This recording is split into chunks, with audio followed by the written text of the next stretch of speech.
Well, we've decided that we're going to let the Vatican actually decide about Kevin. That might be the way to go. Yeah. And joining us now is Paul Crimi, a contemporary impressionist artist. Paul, thanks so much for being on the program. It's a pleasure.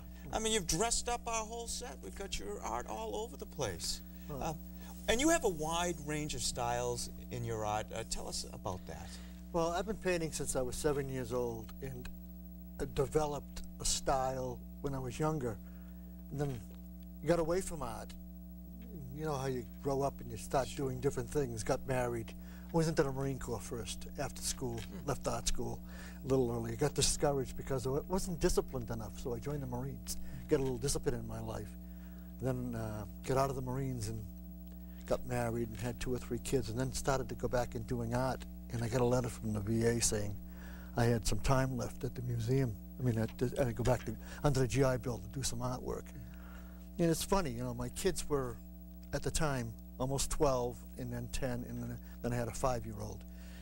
And what it caused a big event in my life was a very tragic accident to my oldest son, who was 12 years old. We lived beside high-tension wires, and he was walking down the street and threw a wire up in the air, and it wrapped around the high-tension wires. And he had 150,000 volts of electricity go through his body, and blew a hole in his bottom of his foot, blew a hole in the sneaker, and blew a hole in the street. One of my neighbors come and got me and said, "Your son's been badly hurt." I ran out. He was laying on the street, and his dungarees were steaming. And I took my breath away, and I didn't know what to do. And I knelt down, and I put my hand in front of his face, and he wasn't breathing. And I put my head on his chest, and no heartbeat, and I panicked. And I put my hands on his chest, and I said, "Dear God, don't let him die like this." He opened his eyes and said, "Daddy, I just saw God and all the angels in heaven." He's 44 years old today, and he's a treasure. That's changed your life, didn't it? From that moment on, the day before, I was talking to a professor at the school saying, these people who do religious art are nuts, doing all of this stuff for nothing. And now for the last 33 years, that's all I've done is religious art. You know, I got to ask you, you're very upfront about how faith has infused itself into your life, into your art. You know, how do you share that with others? Well, I have been doing this, went through this period of doing nothing but black and white, suffering Christ. I brought some of the pictures here today. And for years, for about 6 or 7 years, that's all I did. And I was like, I was trying to get the crucified Christ out of me for all of the sins that I had committed in my life. And when I finally got on the other side of that, I started painting paintings like this. And life became the resurrected. And then I started to express myself in a way that would cheer people up, make them feel good about what they're looking at, and feel they're present in the painting. I want emotion in the painting. I want some feeling in the painting. And very difficult to get that across to most people. We can see some of your paintings right now, Paul, that are up. If you could describe some of them as we go through. The one with the tulips and the oranges, that it deals with the light. The light is so important in some of these paintings. In some of the abstract paintings, they deal with the presence that we don't see. We think this is the reality, but it's not. The reality is the next life. I mean, I have a statement written up in my studio. It says, "My chosen home is on the other side." Meaning that heaven is the goal. You know, Paul, Pope John Paul II, who we've been talking about a bit today on the show, along with the saintly Kevin Nelson, you know, he was an artist himself, and he encouraged people to use the arts to evangelize, to spread the faith. You seem like a guy that believes in that same thing. Well, the Eucharist to me is a very important part of our faith, and it's part of mine. I go to Mass daily, and I celebrate it at St. Mary's Church in Hanover. I have great priests. As you well know, Father Hickey's the pastor there. And we've got Father Callahan and Father Doherty, great pastors, and they influenced a lot of people. And I let me hang my art throughout the church during Lent. And it's a beautiful thing. Like, I have a friend that has a bakery in Cohasset called French Memories, and I hang up my most precious pieces from my own bedroom.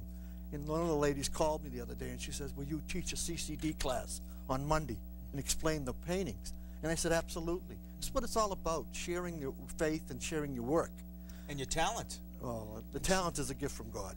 You know, when you realize that statement to the professor in college about these people doing silly things with art, God showed me the next day how quickly our lives can change in a fraction of a second. And then I have been trying to give the glory and honor back to God. I spent 2 years building a crucifixion, and I donated it to St. Mary's Church. It's a 700-pound copper crucifixion, and it hangs outside the church. And then I also did the Stations of the Cross for St. Mary's Church. give honor and praise to God, but my father and father-in-law died of cancer, and I wanted to do something special for them.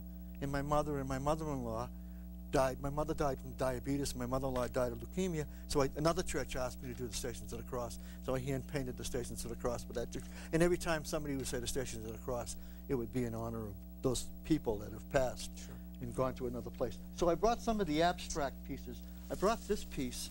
That's the Eucharistic, that we are Eucharistic people, and it shows these circles. I actually did this on my etching press, and I used bubble. The bubble wrap. And I hand-painted each bubble. Sure. It used another form. It was like popcorn going off when I was doing it. And this one here is the second coming of Christ, and Christ is on the horse. Looking forward to that. Bringing all the people home. He's got us all going home, and it shows the resurrected Christ, and he's bringing everybody home. This piece was done in 1987, and it was called The Doorway, and this was used in a show at the Milton Museum in 1990. This was the invitation, and it shows that the only way to get through heaven is through Christ's crucifixion. And at the time, and they really loved the piece. These are some of the faces of Christ. This is one of the first ones I did, and it shows suffering. There's a lot of things that go on. I made prints of this, and I probably handed out in the last 25 or 30 years, maybe 20,000 of these to different people. I love giving the work away because I think that it gives. In fact, I had T-shirts made, and a priest friend of mine said it's sacrilegious until he went to Medjugorje and saw some people walking up the hill with the T-shirts on. And then it was okay. And then it was all right. This one I did last year, and it shows Father, forgive them. And it's a really sad face, and it has that kind of, if you knew what you were doing, you'd be sorry, because you have to see me someday. That's what I see when I look at it. And the last face is one I just did last Saturday, and it's, Father, into your hands I commit my spirit, and that's Luke 23, line 46 in the Bible. In this morning's reading, I always ask God for a reading. He gave me Psalm 31. In Psalm 31, David says, Father, to you I commit my spirit. And I said, what a connection, the Old Testament and the New Testament. And you search for a way to see, and the Word of God is a beautiful way of seeing. Where can people find out more about your work? On my website, paulcrimifinearts.com. It has a beautiful selection of my work, and it's really well done. A friend of mine did it for me. Well, we appreciate C-R-I-M-I, Paul, C-R-I-M-I, Paul Crimi. Right. Well, we appreciate you being with us today. Keep up the great work. Love the work.